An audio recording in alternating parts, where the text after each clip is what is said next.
Ei, bom dia, bom dia. Hoje estamos continuando em nossa série de Atos 11. Esses dias, agora, eu comemorei um aniversário, eu fiz 50 anos, né? Obrigado. Eu fiquei, assim, um pouco chocado comigo mesmo, assim, será que eu tenho 50 anos, assim? Mas eu acho que nós temos momentos, né, em nossa vida, você olha a sua vida, seu passado, momentos que são um pouco históricos, né, tipo, que marcantes, né? São poucos, mas temos, né? Todos nós temos. E hoje, no estudo do livro de Atos, nós estamos numa parte do livro de Atos que é um momento histórico, não somente para a igreja primitiva, mas um momento histórico na narrativa maior do mundo e a história da salvação que Deus trouxe ao homem, né? Então, hoje, nós estamos bem no meio dessas últimas semanas estudando sobre isso e como que é realmente um divisor de águas esse momento.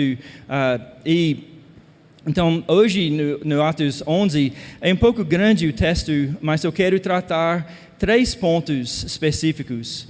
Primeiro, a surpreendente decisão de Deus de não fazer distinção entre o judeu e as outras nações, né? Esse é o primeiro ponto.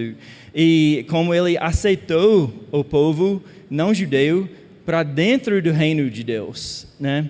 O segundo ponto é a natureza inegável que a salvação é um dom gratuito, né? Isso, que a salvação vem de Deus e não do homem. E o terceiro ponto é o significado dos discípulos na igreja de Antioquia de ser os primeiros a serem chamados de cristão. É a primeira vez que esse título é dado à igreja de Jesus, né? Então, esses são os 3 pontos que nós vamos tratar hoje.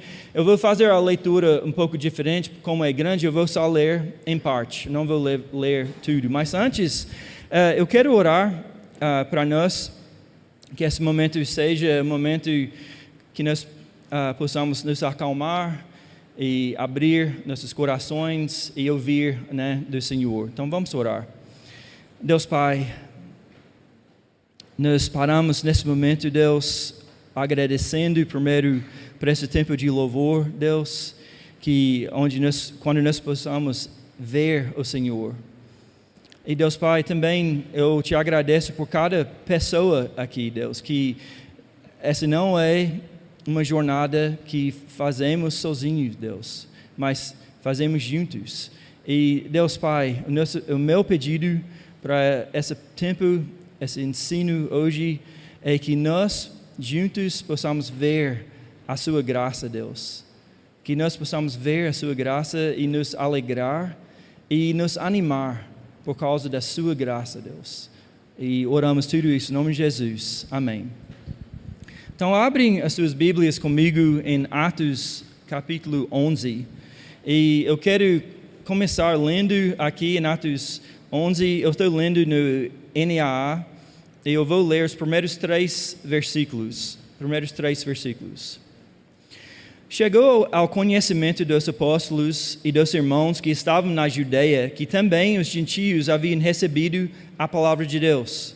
Quando Pedro voltou para Jerusalém, os que eram da circuncisão começaram a questioná-lo, dizendo: Você entrou na casa de homens incircuncisos e comeu com eles? Então, vamos olhar primeiro esses 3 versículos aqui. É interessante, essa palavra, quando está escrito que eles questionaram Pedro, isso é, assim, talvez o tema principal hoje é essa palavra de questionar. Por quê? Porque a palavra diakrinó, no grego, significa de separar, distinguir entre elementos diferentes, fazer distinção, ou separar totalmente. O povo judeu, eles se conheciam, era a sua identidade de ser um povo distinto, né? Em Êxodo 33, 16 está escrito, Moisés está orando e ele ora ora assim: como se saberá que eu e teu povo podemos contar com o teu favor, se não nos acompanhares? Que mais poderá distinguir a mim e a teu povo de todos os demais povos da face da terra? Então eles sabiam que existia uma distinção deles e os demais povos, né, de todas as outras nações, porque Deus estava com eles, né? E então é importante agora que a gente entende que ao questionar Pedro e ele ter ido na casa de outras nações, dos gentios, esse é o significado dessa palavra, eles não estavam simplesmente mostrando um preconceito, né? Existe muita conversa entre nós sobre discriminação, né? E é muito sobre preconceito, mas para os judeus, entende que sim, existia, cada homem tem preconceito no seu coração, sem dúvida, mas era algo mais para os judeus.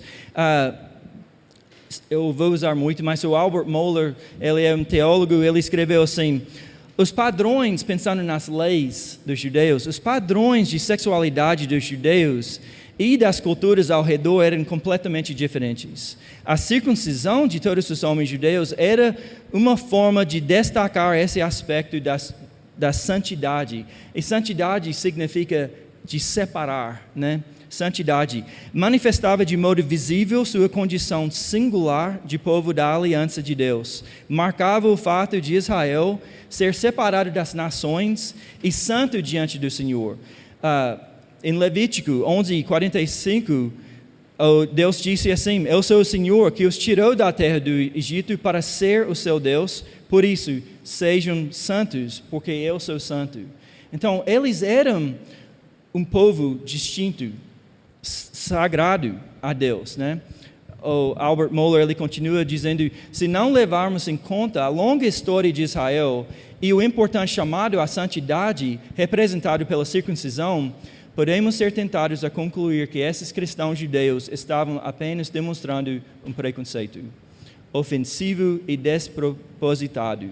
No entanto, desconsidera a questão central. Há uma grande e profunda aversão moral que, embora fosse errado, não era incorretamente motivada. Então, assim, o pessoal aqui, né, como está escrito em versículo 2, os que eram da circuncisão começaram a questioná-lo, né? Isso é quase... Eu tive que olhar no dicionário essa palavra, mas anacronismo, eu não sabia exatamente o que significava. É uma palavra inserida que naquela época, talvez eles não teriam usado aquela palavra de circuncidados, porque todos eram. Não tinha um que não era da igreja, né? Porque naquela época só se propagava o evangelho entre judeus, né? Mas aqui Lucas escreve os circuncisos questionaram o Pedro, né? E então, mas você pensa que a razão disso é provavelmente que eles acreditavam, e Lucas já sabendo da história toda, que alguns da parte da igreja achavam necessário circuncidar qualquer convertido.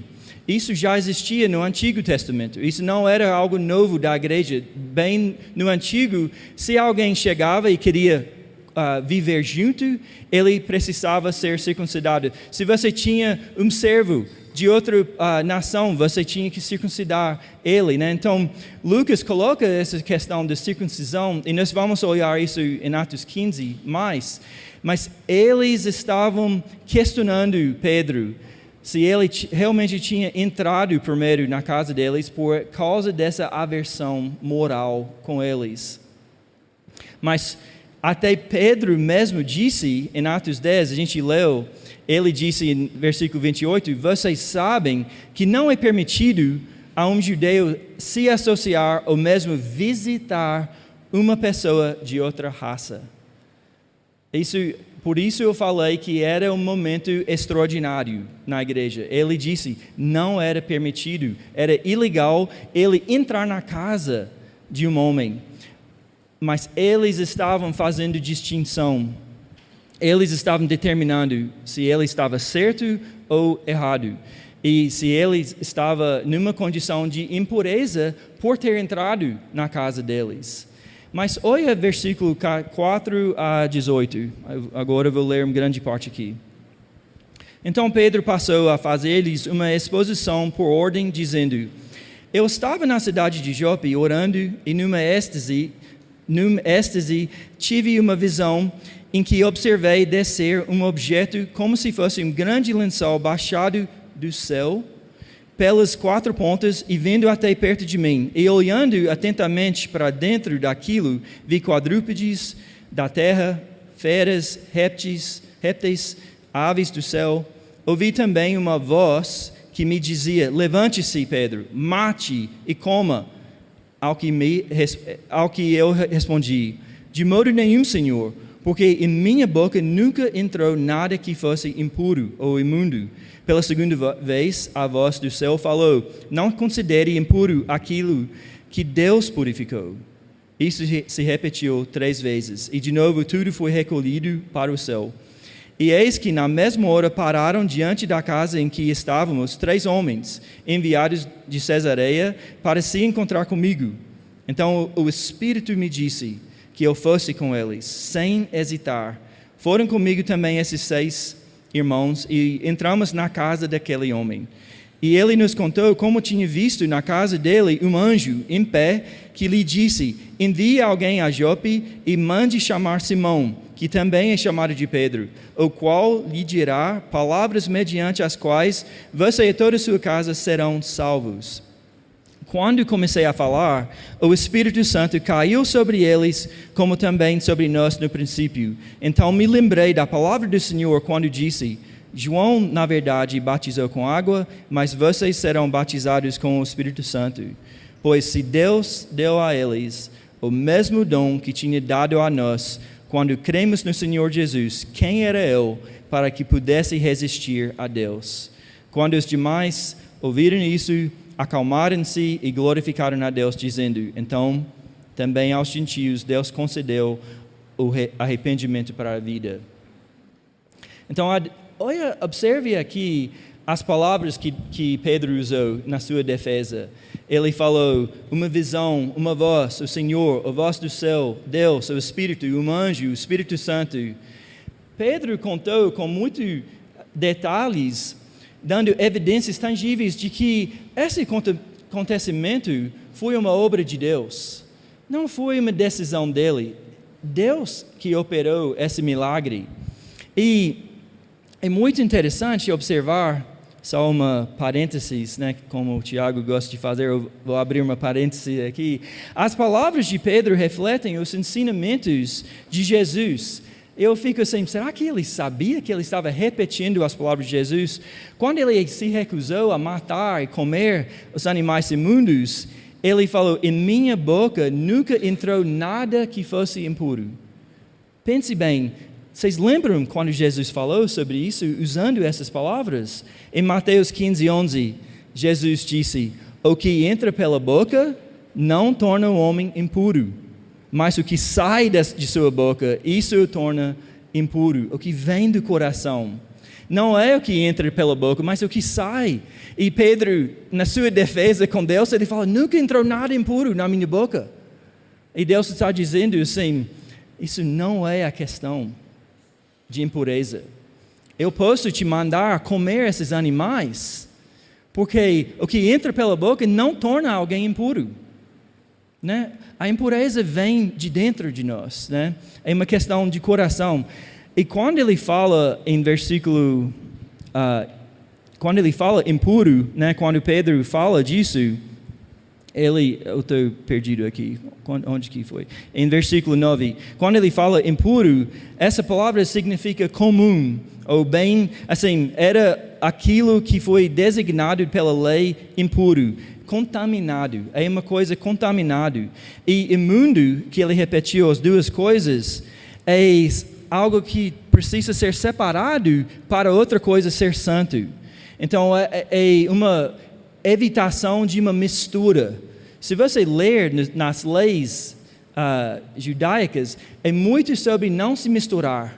né? Não encoste em alguém que morreu. Não, se você estiver no momento de impureza por causa de estar sangrando alguma coisa, você não entra, né, no templo. Era muito sobre questão de mistura, né? Então ele está falando que nunca entrou nada imundo. E agora eles estão perguntando: você está imundo por ter entrado lá? E nós devemos lembrar as palavras de Cristo: não há nada de verdade que entra, que torna alguém imundo, né? E devemos ver o coração da lei, que é sobre o que está dentro de nós. Olha em versículo 12 agora. Então o Espírito me disse que eu fosse com ele sem hesitar. Essa palavra sem hesitar é a mesma palavra que foi usado antes, quando os circuncisos questionaram. Então, questionar agora está traduzido sem hesitar. Na tradução do ESV, em inglês, está escrito assim: e o Espírito me disse para ir com eles sem fazer distinção. Sem fazer distinção. Então a gente pode ver que essa questão da distinção é a chave desse texto hoje. E lembra que essa palavra que Lucas usou antes significa de separar completamente, ou seja, afastar-se. Então os homens estão chegando, estão lá embaixo, Pedro no teto da casa onde ele estava, e o Espírito disse: vai, sem fazer distinção, naquela hora. Então Pedro foi, né? Ele foi com eles. E interessante que, então, só resumindo, inicialmente os circuncidados estavam discriminando Pedro, que se defende afirmando que Deus lhe disse para não discriminar naquele momento a casa de Cornélio, né? E mais tarde, como eu disse em Atos 15, Pedro agora muito mais essa ideia mais, porque isso era muito novidade. Então, Atos 15, a gente pode ver ele respondendo de forma mais madura. Ele fala no 15:8, Deus que conhece os corações demonstrou que os aceitou, os gentios, dando-lhes o Espírito Santo como antes nos tinha concedido. Ele não faz distinção alguma entre nós e eles, visto que Ele purificou os seus corações pela fé. Essa é a ideia, gente, hoje. Observe, não perca de vista o que está escrito aqui. Deus nos aceita, todos nós. Eu acho que todo mundo aqui é gentio, né? Não, acho que não temos um judeu no meio aqui. Ele nos aceita porque Ele nos purifica. Isso não é uma falta de discriminação no sentido de ignorar quem é a pessoa. Deus não simplesmente fala: entra, todo mundo, entra. Não importa quem você seja, sem Ele reconhecer: oh, você é pecador, Os dois lados. Eu vou te purificar para você entrar.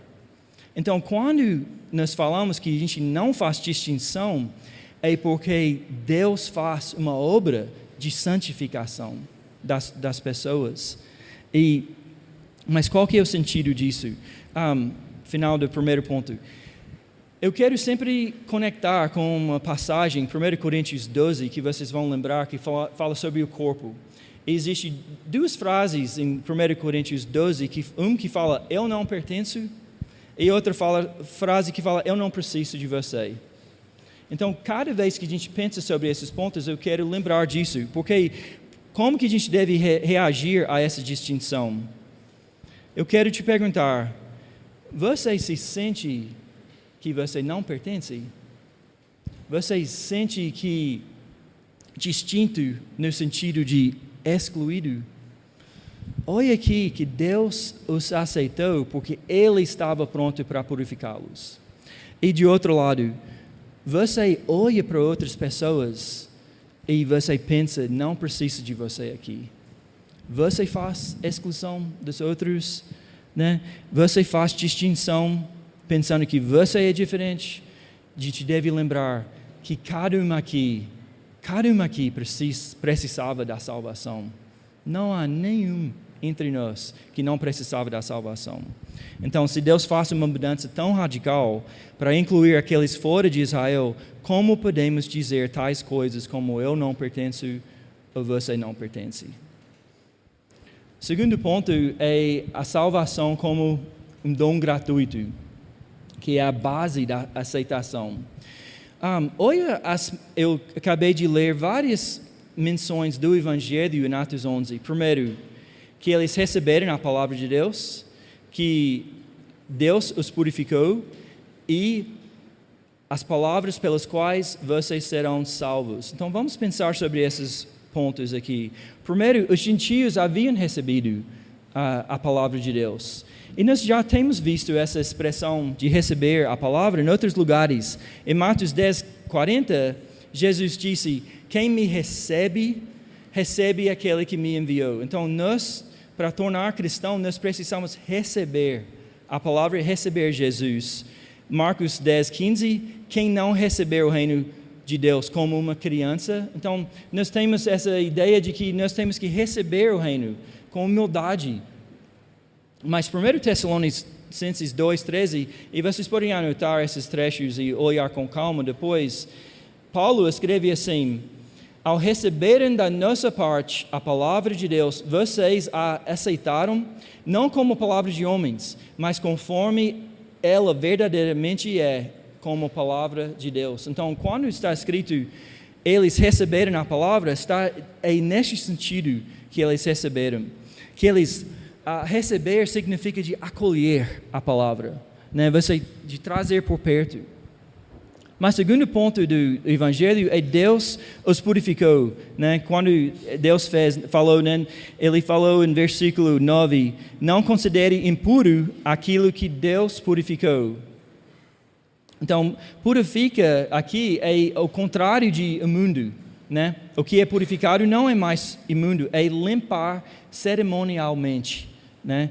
Então, enquanto Pedro se recusava a comer o que era cerimonialmente impuro, estamos vendo aqui que Deus dizendo que eu purifiquei. E ele estava falando sobre o quê? Não a comida, mas as pessoas. Então, e a última parte, palavras mediante as quais vocês serão salvos. Quais palavras? O anjo disse a Cornélio, manda chamar o Pedro para ouvir palavras mediante as quais vocês serão salvos. Eu penso muito que está refletido em versículo 17. Pois se Deus deu a eles o mesmo dom que tinha dado a nós, quando cremos no Senhor Jesus, quem era eu para que pudesse resistir a Deus? Olha tanta dimensão sobre dom, né? Deus deu a eles o mesmo dom que tinha dado a nós, né? E essa ideia, a palavra é dória, é um presente sem retribuição, dado livremente, né? Algo dado livremente. Presentes eram comuns na época, né, nessa época cultura grega, mas um presente gratuito era contracultural. Um presente dado sem receber nada em troca era contracultural.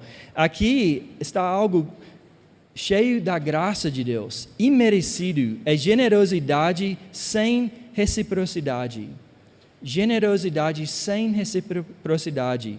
Se Deus lhes deu a salvação, se Ele direcionou a mensagem de perdão em seu Filho aos gentios, se Ele os purificou, então Deus operou a salvação dos gentios. Isso não se trata de se Pedro entrou na casa deles ou não, né? Isso é um ato histórico de Deus. E em versículo 18 está escrito a reação deles. Então, também aos gentios, Deus concedeu ao arrependimento para a vida.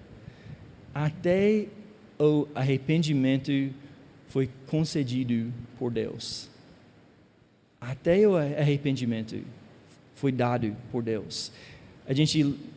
Muitos de nós guardamos muito Efésios 2:8, né, que está escrito: pois vocês são salvos pela graça, por meio da fé. Isto não vem de vocês. Isso não vem de vocês. O arrependimento não veio deles, aí Deus mudou de ideia e salvou eles. Não, Ele concedeu o arrependimento. E a ênfase aqui em contar esse caso é sobre a graça soberana de Deus.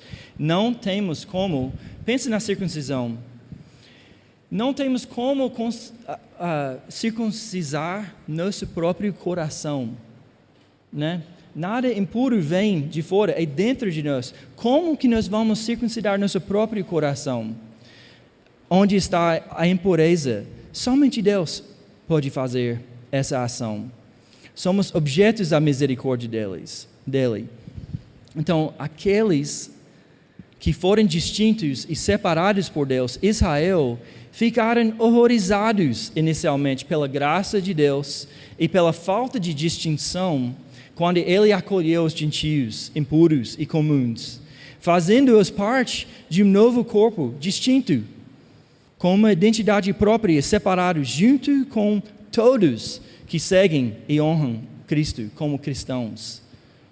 Mas qual foi a resposta deles?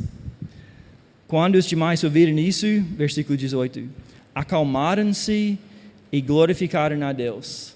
Acalmaram-se e glorificaram a Deus. Em Romanos 3, eu quero fazer um exercício com vocês aqui. Romanos 3. Eu vou ler aqui, e cada vez que eu leio de Deus, quero que vocês pensem nisso como uma fala de adoração, né? Eles glorificando a Deus, né? Romanos 3, 21. Mas agora, sem lei, a justiça de Deus se manifestou, sendo testemunhado pela lei e pelos profetas. É a justiça de Deus, mediante a fé em Cristo Jesus, para todos e sobre todos os que creem, porque não há distinção, pois todos pecaram e carecem da glória de Deus, sendo justificados gratuitamente por sua graça, mediante a redenção que há em Cristo Jesus. É quase que Paulo roubou a fala deles naquele momento, né? Agora se manifestou uma justiça de Deus, que provém dele, né? Não há distinção, não há distinção. A salvação é um dom gratuito. Então, as boas novas para os gentios eram que pela fé e arrependimento somos salvos, judeu e gentio, não há distinção. O teólogo Matthew Henry, ele disse assim: este foi o trabalho da conversão que foi realizado neles e deve ser realizado em cada um de nós. Eles não são salvos por outro meio do que os judeus. Essa é a obra de salvação que deve acontecer em todos nós. Nós sendo purificados, nós mostrando arrependimento, nós sendo aceitos pela graça. Então, a salvação é uma dádiva gratuita. Vamos juntos glorificar a Deus dizendo: Deus, o Senhor nos concedeu arrependimento, nos purificou, enviou um mensageiro para nos falar sobre o seu Filho, em quem temos fé, somos perdoados, incluídos, selados pelo seu Espírito Santo. Gente, a gente cita muito Romanos 8:1. Não há mais condenação, né? Só pode haver nenhuma condenação onde não houve distinção. Onde há distinção, vanglória ou separação, a graça do Evangelho não é representada. Somente pode existir nenhuma condenação para os que estão em Cristo, onde não existe distinção, né? E então a circuncisão física ordenada por Deus em Gênesis 17 apontava para uma circuncisão verdadeira e melhor, que agora é realidade na nova aliança. Colossenses 2:11, nele também, em Cristo, vocês foram circuncidados, não com uma circuncisão feita por mãos humanas, mas com uma circuncisão feita por Cristo. Por Cristo. Então, refletindo nesse segundo ponto, voltando para aquela ideia de eu não pertenço, eu não preciso de você. Nós temos que refletir se a salvação é um dom, a realidade que eu não pertencia. Isso é a realidade. Eu não pertencia. Agora eu pertenço em Cristo. E por outro lado, nós temos que, em vez de dizer, eu não preciso de você aqui, você não pertence aqui, de dizer, eu preciso de Deus.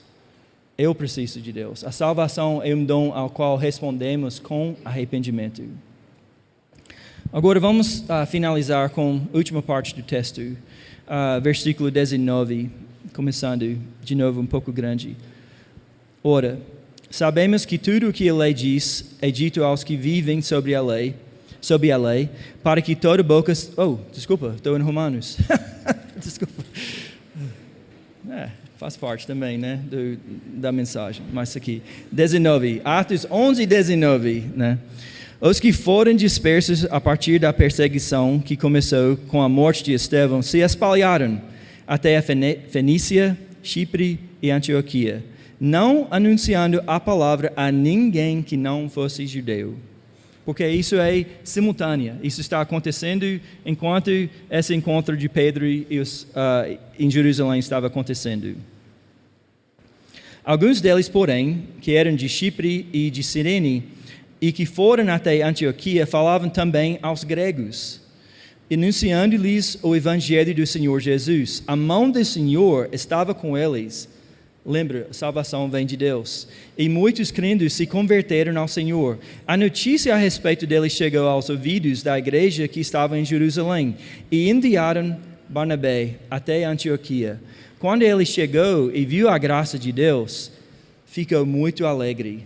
E exortava todos que, com firmeza de coração, permanecessem no Senhor, porque era um homem bom, cheio do Espírito Santo e de fé, e muita gente se uniu ao Senhor. Depois Barnabé foi a Tarso à procura de Saulo, e quando, vocês lembram que eles mandaram Saulo embora, porque o pessoal estava querendo matá-lo, aí eles mandaram ele embora, então ele estava em Tarso esse tempo todo. Depois Barnabé foi a Tarso à procura de Saulo, e quando o encontrou, levou-o para Antioquia. E durante um ano inteiro se reuniram naquela igreja e ensinaram numerosa multidão. Em Antioquia, os discípulos foram pela primeira vez chamados de cristãos.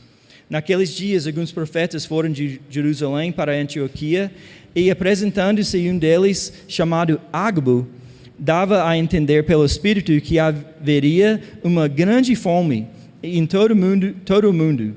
Essa fome veio nos dias do imperador Cláudio. Os discípulos, cada um conforme as suas posses, agora isso é a igreja de Antioquia, resolveram mandar uma ajuda aos irmãos que moravam na Judeia. E eles o fizeram enviando essa ajuda aos presbíteros por meio de Barnabé e Saulo. Então, vamos olhar alguns pontos nessa parte do texto. Primeiro, versículo 23. Qual foi a reação de Barnabé quando ele chegou lá? O que ele viu? Né? Ele fez alguma distinção? Está escrito em 26:3. Ele viu a graça de Deus. Ele viu a graça de Deus. Como alguém vê a graça de Deus? Ver, nesse sentido, significa não apenas olhar, mas também perceber. O que ele viu o fez encher de alegria. Hebreus 11, 1 e 3 fala sobre a convicção das coisas que não se veem, né? Olhos da fé. Olha comigo, Hebreus 11. Ora, a fé é a certeza daquilo que esperamos e a prova das coisas que não vemos. Pois fé entendemos que pela fé entendemos que o universo foi formado pela palavra de Deus, de modo que aquilo que se vê não foi feito do que é visível. Então, Barnabé, ele chegou lá, homem cheio de fé, e o que ele viu não era, assim, de certa forma, não era visível, não veio de algo visível, o que ele viu era a graça de Deus. E ele respondeu em alegria. Então, existe a pergunta para nós: alegramos-nos quando vemos a graça de Deus ser derramada sobre outros? Muitas vezes somos tão egocêntricos que não vemos a graça de Deus ao nosso redor. Isso é Albert Mohler falando. Demonstrada na vida de outras pessoas. E eu pergunto assim, estamos presos no nosso próprio jogo de méritos e recompensas? No entanto, a Bíblia, Mohler disse, nos chama a fazer como Barnabé e nos alegrar com os que se alegram. Devemos apontar sem demora para sinais da graça de Deus na vida de outros e celebrar essa graça. Mais uma vez, Barnabé é um excelente exemplo para nós, né? E, de outro lado, além de responder dessa forma, ele é exemplo porque ele não se contenta apenas em ver conversões. Deseja que os convertidos também se tornem discípulos, né? Ele não somente, chegou a graça de Deus, Espírito Santo, não, ele queria ver discípulos. Então, em versículo 33, o que ele fez? Ele exortava, ou ele animava todos, né? Aqui, Barnabé está refletindo o papel do Espírito Santo, né? O Espírito Santo, o nosso grande consolador, ele chega ao nosso lado para nos guiar e apoiar, ele é a nossa ajuda. E aqui, Barnabé está cheio do Espírito Santo, servindo o papel do Espírito de chegar ao lado deles e animar eles. Esse ponto é super importante, porque é outro conceito dentro da igreja que é diferente do que o que existe do lado de fora. Encorajar para nós tem muito a ver com coragem. Do lado de fora, às vezes, não é mais do que só passar a mão na cabeça da pessoa.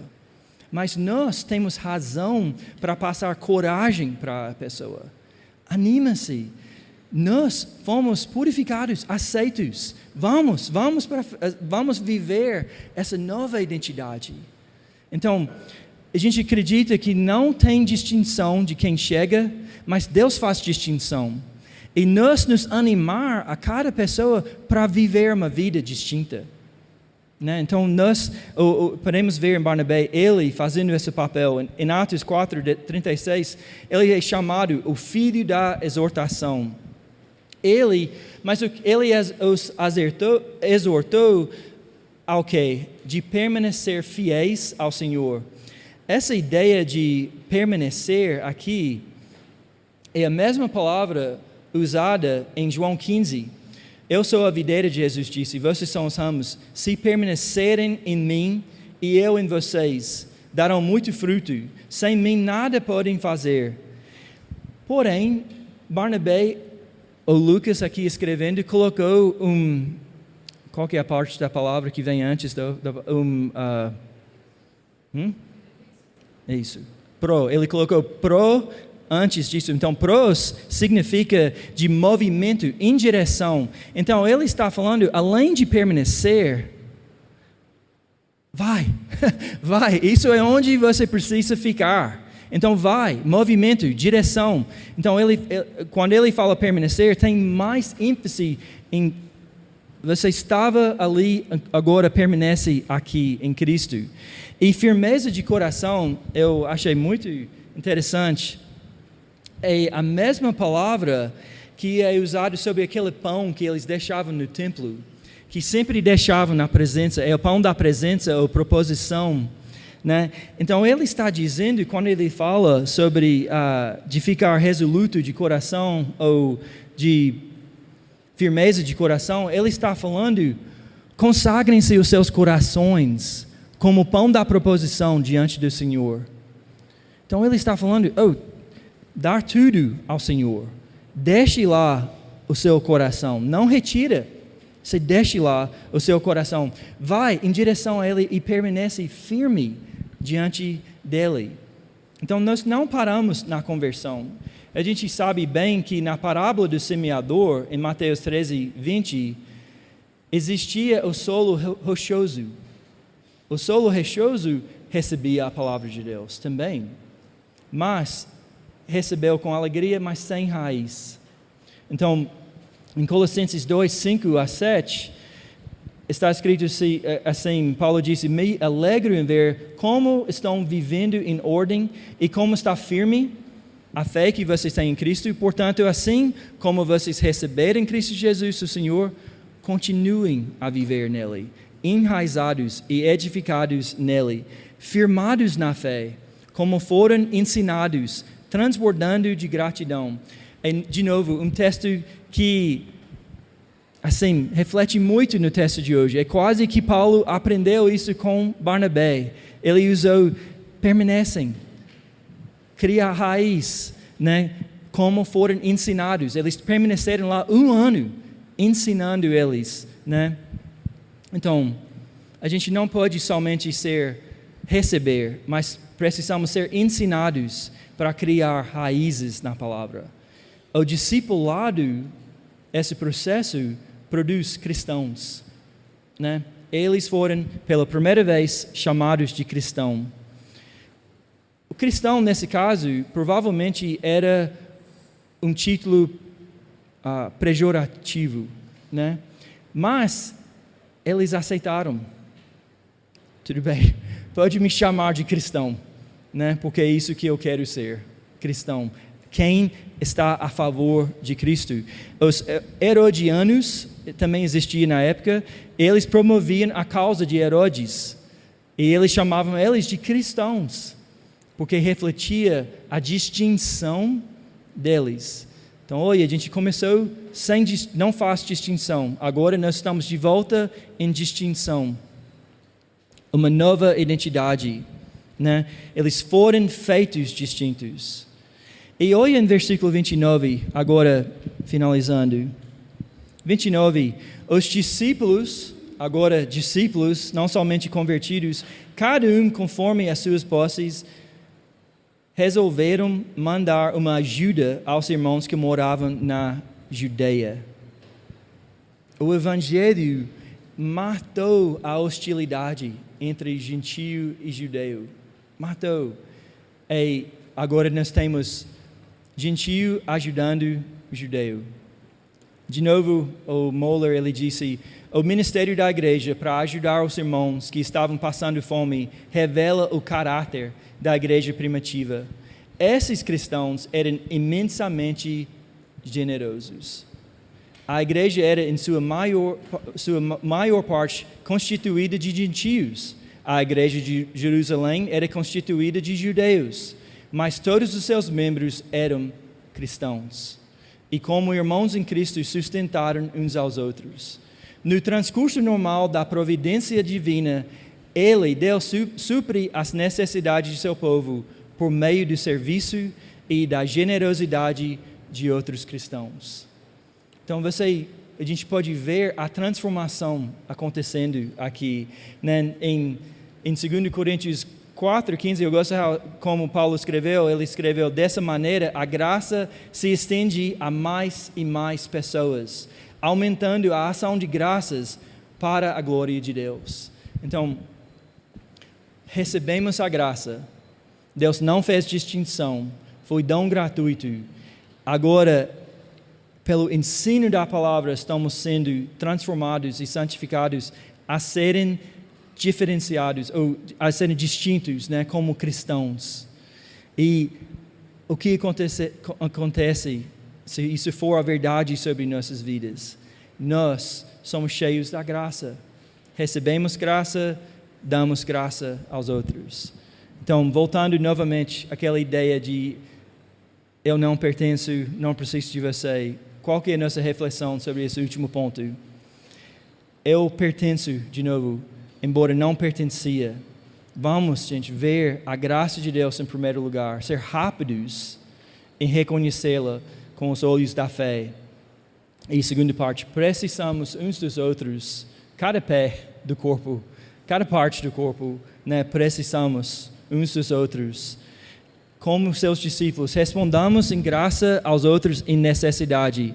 Reconhecemos que meu próximo precisa de salvação, assim como eu. Reconhecemos que meu próximo precisa de mim, assim como eu preciso dele. Vamos orar. Obrigado, Deus Pai, pela graça que encontramos em seu Filho, Deus, que foi a sua obra que trouxe essa mensagem de perdão a nós. Deus, queremos nos acalmar e glorificar seu nome.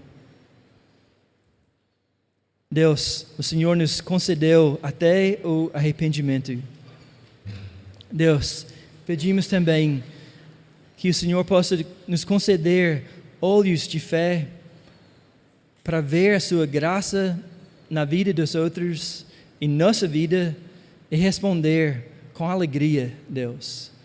Deus Pai, nos ajude a nos livrar do pecado que permanece em nós, que nos leva a querer nos isolar do corpo, que nos leva a querer evitar alguns que são impuros, Deus.